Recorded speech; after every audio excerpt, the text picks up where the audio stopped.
नमस्कार दोस्तों, स्वागत है आप सभी का एक बार फिर से। दोस्तों, अगर आप अपनी लाइफ में कुछ नया सीखना चाहते हैं तो चैनल को सब्सक्राइब जरूर करिएगा। दोस्तों, भगवान श्री हरि विष्णु जी और मां लक्ष्मी की कृपा पाने के लिए एकादशी सबसे बड़ा व्रत माना जाता है। यह व्रत न केवल जीवन में सुख शांति, भौतिक सुख, ऐश्वर्य, संपदा, उत्तम जीवन साथी और कार्यक्षेत्र में सफलता प्रदान करता है, बल्कि मरणोपरांत मोक्ष भी प्रदान करता है। हर एकादशी व्रत का एक अलग और खास महत्व होता है। आज के वीडियो में हम बताएंगे गौमाता से संबंधित एक उपाय जिससे आपको मिल सकता है अक्षय, यदि कभी न समाप्त होने वाला धन प्राप्त करने का वरदान। अगर हिंदू धर्म की माने तो ऐसी मान्यता है कि गाय की सेवा अगर निस्वार्थ भाव से की जाए आए तो घर में लक्ष्मी का वास होता है। वैसे तो युगों से चला आ रहा है कि गाय को हम कुछ न कुछ खिलाते जरूर है। गाय को सनातन धर्म में लक्ष्मी स्वरूप भी माना गया है। कहा जाता है कि गाय की सेवा करने से घर परिवार सुखी और संपन्न रहता है। जिस घर में गाय की सेवा निस्वार्थ भाव से होती है उस घर में लक्ष्मी जी की कृपा हमेशा बनी रहती है। और जिस घर में गाय की सेवा नहीं होती, अचानक से किसी भी प्रकार की वहां पर विघ्न बाधाएं आती रहती है। वैसे तो कुछ लोग शहरों में भी रहते हैं, महानगरों में रहते हैं, तो वहां पर गाय पालना संभव ही नहीं है, लेकिन गाय को वहां पर भी रोटी जरूर खिलाई जाती है। लेकिन कई बार गाय को खिलाने में कुछ भूल हो जाती है। तो कौन सी वो 3 चीजें हैं जो गाय को नहीं खिलानी चाहिए, आज हम आपसे इस वीडियो में साझा करेंगे। लेकिन दोस्तों, उससे पहले आपसे रिक्वेस्ट करते हैं कि वीडियो को लाइक जरूर करिएगा, दोस्तों को शेयर कर दीजिएगा, और अगर आपने अभी तक चैनल को सब्सक्राइब नहीं किया है तो चैनल को सब्सक्राइब करके बेल आइकन जरूर दबाइएगा। दोस्तों, गाय के अंदर सभी देवी देवताओं का निवास माना जाता है, तो आप सुबह जो पहली रोटी बनती है वो अगर गाय को खिलाते हैं तो देवी देवताओं का आशीर्वाद मिलता है। गाय को गुरु के साथ जोड़ा गया है, यानी गुरु ग्रह के साथ, बृहस्पति ग्रह के साथ, इसलिए गुरुवार के दिन गाय को रोटी पर एक चुटकी हल्दी डालकर खिलाएं तो सुख संपत्ति, धरना, ऐश्वर्य बढ़ता है। दुष्ट ग्रह शांत हो जाते हैं। जो लोग मानसिक रूप से परेशान है वह गाय को रोटी पर थोड़ा सा गुड़ रखकर खिलाएं तो सकारात्मक ऊर्जा आती है, टेंशन खत्म होती है, स्वास्थ्य अच्छा रहता है। और अगर आपको लगता है कि आपके सभी ग्रह खराब है तो ऐसे में गाय को पहली रोटी रोज खिलाएं। सभी ग्रह धीरे धीरे शुभ हो जाएंगे। कभी कभी जीवन में लंबे समय से कोई शुभ मंगल कार्य नहीं हो रहे होते, तब ऐसे में अब गाय को रोटी खिलाएं। गाय के मस्तक को छूकर अपनी मन्नत कहें, प्रणाम करें। पैर छुए तो आपकी मन्नत जरूर पूरी होगी। तो ये था गाय को आप क्या खिलाएं उसके बारे में, लेकिन गाय को क्या नहीं खिलाना चाहिए अब हम जानते हैं। गाय को रोटी तो हर कोई खिलाता है। अब ये रोटी बासी बिल्कुल भी नहीं होनी चाहिए, यानी कि एक दिन पहले की जो रोटी बनी रहती है और अब दूसरे दिन सुबह सुबह खिला देते हैं, वो नहीं खिलानी चाहिए। कई बार आप रोटी बना लेते हैं और उस दिन गाय मिलती नहीं तो रोटी रखे रह जाती है। फिर वो अगले दिन गाय को खिलाने से गाय का अपमान माना जाता है। वो रोटी बासी कहलाती है, इसलिए गाय को एक दिन पहले की बची हुई रोटी कभी नहीं खिलानी चाहिए। सड़ी गली चीजें, खराब चीजें गाय को मत खिलाइए, इससे घर में परेशानी आती है। अगर आप ऐसा करते हैं तो अपनी आदत को बदलिए, क्योंकि इससे घर में तकलीफ आती है। गाय को हरा चारा तो हर कोई खिलाता है। हरा चारा खिलाते समय एक बात का ध्यान रखें, गाय को सबसे ज्यादा पीपल का पत्ता लोग खिलाते हैं, पर पीपल का पत्ता आप खुद से तोड़कर मत खिलाइए। दूसरी बात, आप घर में सब्जी लाते हैं तो सागा जाता है तो उसमें से अच्छी चीजें तोड़कर रख के बचा खुचा अब गाय को न खिलाएं। आप जो देंगे वह गाय खा लेगी, लेकिन थोड़ी सी कुछ अच्छी चीजें मिलाकर गाय को खिला दीजिएगा तो ज्यादा फायदा होगा। गाय को दूध नहीं पिलाना चाहिए। आप दही चावल खिला सकते हैं, लेकिन दूध ताजा हो या बचा हुआ भूलकर भी गाय को मत पिलाइए। तो 3 चीजें गाय को नहीं खिलानी है। एक तो बची कुची रोटी नहीं खिलानी है, कोई भी अनाज बचाए उसे दूसरे दिन गाय को नहीं खिलाना है। जैसे चावल बच जाता है, पड़ोसी बच जाती है। और आप अगर चारा खिलाते हैं उन्हें तो सड़ा गला मत खिलाइए, और अगर खिलाते हैं कोई चीज तो उसके साथ कुछ अच्छी चीजें मिला लें, और गाय को दूध भी नहीं पिलाना है। ये चीजें बिल्कुल भी नहीं खिलाएं, नहीं तो घर में गरीबी आती है, माता लक्ष्मी आपके घर में वास करना छोड़ देती है। 84 लाख योनियों के सफर करके आत्मा अंतिम योनि के रूप में गौ का रूप धरती है। गाय लाखों योनियों का वह पड़ाव है जहां आत्मा विश्राम करके आगे की यात्रा शुरू करती है। दोस्तों, गाय का कोई अपशगुन नहीं होता है। जिस भूभाग पर मकान बनाना हो वहां पर अगर आप 15 दिन के लिए गाय और बछड़ा बांध देते हैं तो वह जगह पवित्र हो जाती है। भूभाग से बहुत सारी आसुरी शक्तियों का नाश हो जाता है, क्योंकि गाय में सकारात्मक ऊर्जा का भंडार माना गया है। गाय का मार्ग रोकना, अगर आप कहीं भी जा रहे हैं और गाय माता आपका मार्ग रोक दें तो ये बहुत ही शुभ माना जाता है। गाय और बछड़े का दर्शन एक साथ आपको हो जाए तो आपकी सफलता का प्रतीक माना जाता है। अगर आपके घर के आसपास घूमते रहते हैं तो इसका मतलब है कि आपके घर से काफी सारे संकट अपने आप ही दूर होने वाले हैं और समृद्धि पूर्वक जीवन आपको मिलता है। गाय के समीप आप अगर जाते हैं तो संक्रामक रोग, कफ, खांसी, सर्दी, जुकाम आदि का ग्रह जो लिए अपने आप ही बिना दवाइयों के भी नाश हो जाता है। अगर आपको गाय अचानक से पहुंच मार देती है तो ये बहुत ही शुभ संकेत माना गया है। और काली चितकबरी गाय का ऐसा करना तो और भी ज्यादा शुभ माना गया है। पंचगव्य जो होते हैं वो कई रोगों में लाभदायक है।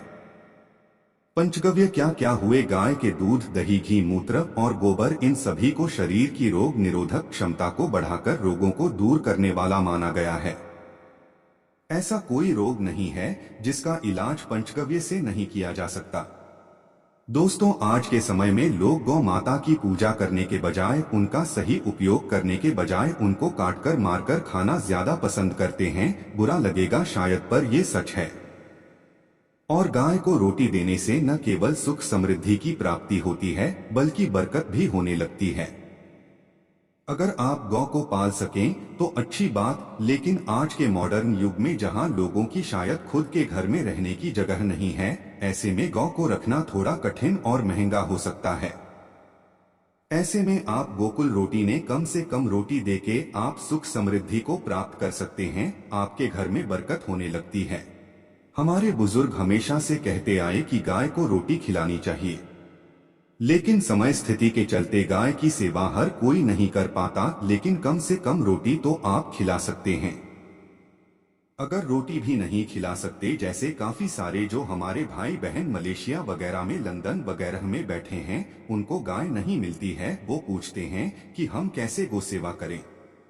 आप ऐसा कर सकते हैं, आप गांव के नाम के पैसे निकालते जाएं और फिर आप चाहे तो कभी इंडिया आए तो आप गौशाला में दान देने, या फिर आप चाहें तो वहीं पर किसी गरीब को गांव के नाम की रोटी खिलाएं। किसी भी अनाथ आश्रम में चले जाएं, किसी वृद्धाश्रम में चले जाएं, किसी भी दूसरे फिर पशु को आप भोजन कराएं। यह भी आपके लिए बहुत अच्छा होने वाला है। कम से कम रोटी जरूर खिलाएं। हमारे देश में कई जगह देखा गया है और कई लोगों का प्रश्न आता है कि हम झूठी रोटी गाय को देते हैं, क्या ये सही है या गलत है? हम झूठा खाना, बचा हुआ खाना गाय को खिलाते हैं, यानी जो बच जाता है वह गाय के हवाले कर दिया जाता है। तो आपको बता दें दोस्तों, रामायण काल में गौ माता को एक श्राप मिला था, उसी की वजह से आज उनके साथ ऐसा हो रहा है। उसी शराब की वजह से गौमाता में देवी देवताओं का वास होने के बाद भी उनको झूठा खाना पड़ता है। यहाँ तक कि पॉलिथीन भी खाते हैं, हालांकि यह किसी भी लिहाज से सही नहीं है। आपको बता दें, वाल्मीकि रामायण में सीता द्वारा पिंड दान देकर दशरथ की आत्मा को मोक्ष मिलने का संदर्भ आता है। जो लोग जानते होंगे वह जानते हैं कि वनवास के दौरान भगवान राम, लक्ष्मण और सीता पितृपक्ष के दौरान श्राद्ध करने के लिए गया धाम पहुंचे। वहां श्राद्ध कर्म करने के लिए जरूरी सामग्री जुटाने राम और लक्ष्मण तो चले गए और सामान लेकर नहीं आए। इधर दोपहर हो गई। दान का समय निकलता जा रहा था। सीता माँ घबराने लगी। तभी दशरथ की आत्मा ने पिंडदान की मांग कर दी। अब गया जी के आगे फल्गु नदी पर अकेली सीता जी मुश्किल में पड़ गए। उन्होंने फल्गु नदी के साथ वट वृक्ष, केतकी के फूल और गाय को साक्षी मानकर बालू का पिंड बनाया और स्वर्गीय राजा दशरथ अपने ससुर के निर्मित पिंड दान कर दिया। थोड़ी देर में भगवान राम और लक्ष्मण जब लौटे तो उन्होंने कहा कि समय निकल जाने के कारण मैंने पिंड दान कर दिया। बिना सामग्री के पिंडदान कैसे हो सकता है? इसलिए राम जी ने सीता माँ से प्रमाण मांगा। तब सीता माता ने कहा कि जो फल्गु नदी के रेत है, केतकी के फूल है, गाय है और वट वृक्ष है, जो मेरे द्वारा किए गए श्राद्ध कर्म की गवाही दे सकते हैं। इतने में फल्गु नदी, गाय और केतकी के फूल तीनों इस बात को मुकर गए। उन्होंने कहा, सीता माँ झूठ बोल रही है, सिर्फ वट वृक्ष ने सही बात कही। तब सीता जी ने दशरथ का अध्ययन करते हुए उनसे ही गवाही देने की प्रार्थना करें। दशरथ जी ने सीता माँ की प्रार्थना को स्वीकार करके घोषणा की कि ऐन वक्त पर सीता ने मुझे पिंड दान कर दिया। इस पर राम आश्वस्त हुए, लेकिन तीनों गवाहों द्वारा झूठ बोलने पर सीता जी उनसे क्रोधित हो गए और उन्हें श्राप दिया। फल्गु नदी से कहा कि जा, तेरा नाम सिर्फ नदी रहेगा, लेकिन तुझमें पानी कभी नहीं रहेगा। इस कारण आप भी जानते होंगे, जो लोग जानते हैं, फल्गु नदी आज भी गया में सूखी ही रहती है। गाय को श्राप दिया कि तो मुझे होकर भी लोगों का झूठा खाएगी, और केतकी के फूल को श्राप दिया कि तुझे पूजा में कभी नहीं चढ़ाया जाएगा। वट वृक्ष को सीता माँ ने आशीर्वाद दिया कि उसे लंबी आयु की प्राप्ति होगी और दूसरों को छाया प्रदान करेगा, तथा पतिव्रता स्त्री तेरा स्मरण करके अपने पति की दीर्घायु की कामना करेंगी। यही कारण है कि गाय को आज भी झूठा खाना पड़ता है। केतकी के फूल को पूजा से निषिद्ध बताया गया है। फल्गु नदी के तट पर जल नहीं है। सीता कुंड में पानी के अभाव में सिर्फ बालू रेत में दान किया जाता है। दोस्तों, शास्त्रों के मुताबिक गौमाता में सारे देवी देवता निवास करते हैं। 33 कोटि देवी देवता और पीटर का निवास होता है। अगर आप भी किसी मंदिर में नहीं जा सकते, पूजा पाठ नहीं करते हैं, कहीं जाकर के ग्रह दोषों का उपाय नहीं कर सकते हैं, तो आपको गाय को एक रोटी जरूर खिलानी चाहिए। हमेशा कहते हैं, पहली रोटी गाय की अगर आप भी खिलाते हैं तो दुनिया के सारे सुखों को प्राप्त कर सकते हैं। आपने अक्सर ही सुना होगा कि रसोई में पहली रोटी जो भी बने गाय को दे देनी चाहिए। हर रोज गाय को एक रोटी देने से आपके जीवन के सभी दुख दर्द दूर हो जाते हैं। खाना बनाते वक्त हमेशा पहली रोटी गाय की निकाल दें, इसके बाद ही परिवार के बाकी सदस्यों के लिए आपको रोटियां सेकनी चाहिए। कोशिश करनी चाहिए कि गाय की उस रोटी में थोड़ा सा हल्दी मिला दें, इससे गाय को रोटी खिलाने का अपार फल प्राप्त होता है।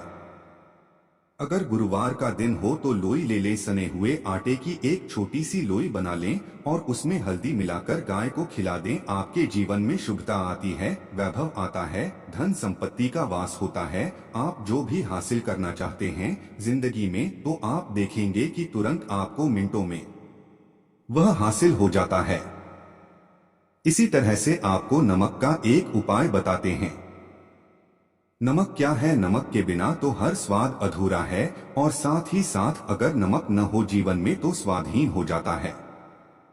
जितना हम खाने में नमक को इम्पोर्टेंट मानते हैं, उतना ही ज्योतिष में नमक को इम्पोर्टेंट ही माना जाता है और इसे कर्ज की वस्तु माना गया है। किसी का नमक खाने का अर्थ क्या होता है? उसका कर्जदार होना। आपने सुना ही होगा, नमक का कर्ज अदा करना है। इसलिए अगर आप जीवन को सुगम बनाना चाहते हैं, सरल बनाना चाहते हैं, तो नमक का एक आसान सा प्रयोग आपको आज हम बताएंगे। आप देखिए कि कितने आपको पॉजिटिव परिणाम मिलते हैं, और इतना आसान है कि इसके लिए आपको अतिरिक्त मशक्कत करने की कोई जरूरत नहीं है। सिर्फ आपको अपने घर में बनी सबसे पहली रोटी लेनी है और उस पर थोड़ा सा नमक रख दें। अब आप पूछेंगे कौन सा नमक रखें? तो सबसे बेस्ट है आप सादा नमक, ढीली वाला नमक, सस्ता नमक जो भी है वो रखें। काला नमक नहीं रखना है, आपको सफेद नमक ही रखना है। तो नमक रख लें और फिर इस रोटी को किसी कपिला गाय को आपको दे देनी है। कपिला गाय यानी सफेद रंग की गाय को आपको खिला देना है। अगर आपको कपिला यानी सफेद गाय नहीं मिलती है तो आप यह रोटी किसी भी गाय को खिला दें, मगर यदि आपको कोई ऐसी गाय दिख जाए सबसे पहले सफेद गाय को ही खिलाना प्रेफर करें। आपको बता दें दोस्तों, ये उपाय आपकी हर समस्या को जड़ से दूर कर देता है। चाहे आपके घर में कोई बड़ी कलह हो, कोई पारिवारिक वाद विवाद हो, इस उपाय को करके आपके घर में सुख का वास होने लगता है। जो भी धन की कमी हो, बच्चों की पढ़ाई हो, करियर में सफलता हो, सभी मुश्किलें आपके जीवन की दूर होने लगती हैं। लेकिन गाय को रोटी देते वक्त मन में ऐसा कोई भावना लगाकर रखें कि हम रोटी खिलाते हैं या फिर हम बहुत बड़े दानी हैं, अन्यथा इस स्थिति में पुण्य फल की प्राप्ति होना संचय वाली स्थिति देता है। गाय को रोटी खिलाने से नियम से बरकत के अलावा आप देखेंगे धन संपत्ति में दिनों दिन बढ़ोतरी होने लगती है और आपके घर के ग्रह दोषों से आपको मुक्ति मिलती है। अगर आपके भी घर में धन की कमी है तो आपको ये उपाय जरूर करना चाहिए। किसी भी दिन करें। अगर सावन का पवित्र महीना है तो हर दिन शुभ है।